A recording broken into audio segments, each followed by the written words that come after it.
ဖြစ်သွားလိတော့ငဲ့ငဲ့ရဲ့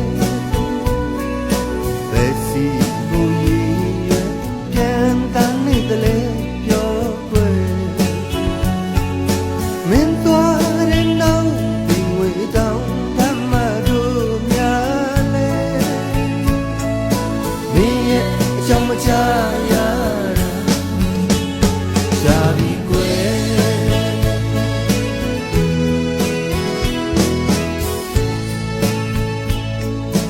ပြောစရာတွေဆုံးတို့ရှမ်းတော့တန်လေးပေါ်မှာခင်တွေစရာဆို